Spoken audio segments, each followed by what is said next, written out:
जय भीम साथियों, मैं हरिकेश्वर राम सशक्त भारत चैनल से। आज चर्चा का विषय ये है कि जो समाजवादी लोग हैं, जो सामाजिक न्याय के पक्षधर हैं, जो सामाजिक न्याय के पुरोधा समझे जाते हैं, क्या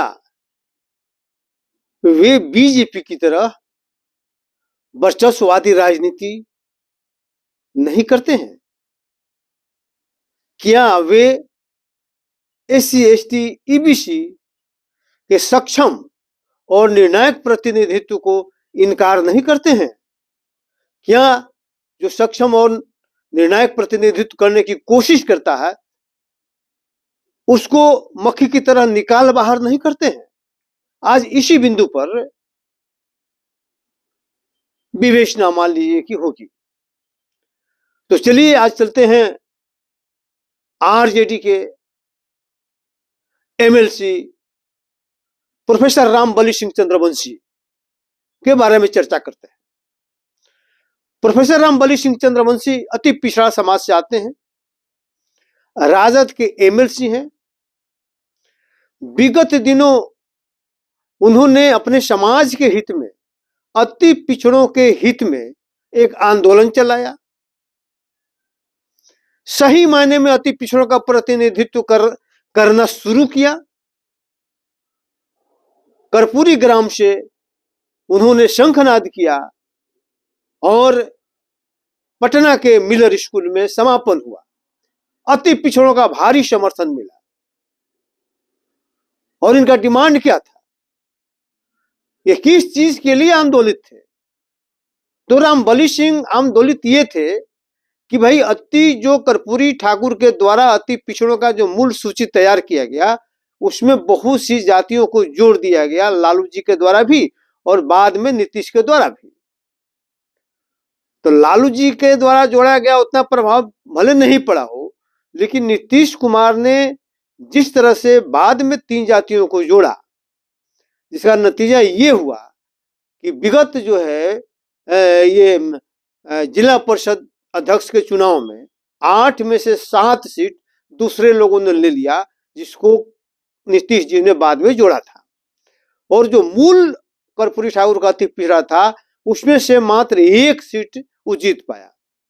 उसी तरह से निकाय चुनाव में नगर निगम में भी हुआ, उसी तरह से नौकरी में भी हो रहा है। तो उनका सिंपली ये डिमांड था कि जो सशक्त लोग हैं, जो मजबूत लोग हैं, जो उस समय नहीं इसमें शामिल हो पाए थे, आज उनको क्यों शामिल किया जा रहा है? और शामिल करने का अब रिजल्ट भी आ रहा है कि सारा का सारा वही ले जा रहे हैं। इसका मतलब कि इतना मजबूत है कि अति पिछड़ा के लिए कुछ मिले बचेगा ही नहीं। इसीलिए उनके खिलाफ उन्होंने कहा कि नहीं, इन लोगों को अति पिछड़ा वर्ग से हटाइए और उनका अलग कोई आपका वर्गीकरण करना हो तो अलग बनाइए। बस इतना ही बात था। ये पार्टी विरोधी तो था नहीं। आपका पार्टी सिद्धांत क्या अति पिछड़ा के खिलाफ में है क्या? अति पिछड़ों के खिलाफ में, दलितों के खिलाफ में राजद का कोई मान लीजिए कि कार्यक्रम है क्या? नहीं है। इसके बावजूद भी अति पिछड़ों के हित में, समाज के हित में सामाजिक आंदोलन जब रामबली सिंह चंद्रवंशी ने चलाया तो उन पर तलवार लटका दिया आरजेडी वालों ने। स्पष्टीकरण पूछ दिया कि आपने आंदोलन क्यों चलाया? आप बताइए, इसका मतलब क्या है? सामाजिक न्याय का पुरोधा समझने वाली पार्टी के द्वारा जब अति पिछड़ों का प्रतिनिधित्व, सशक्त प्रतिनिधित्व, सक्षम प्रतिनिधित्व और निर्णायक प्रतिनिधित्व किया जा रहा हो और उस व्यक्ति को आप मक्खी की तरह निकालने का साजिश में आप चले गए हो, तो बताइए आप किस तरह का सामाजिक न्याय की पार्टी है भाई? इसका समाज पर बहुत बड़ा असर पड़ेगा।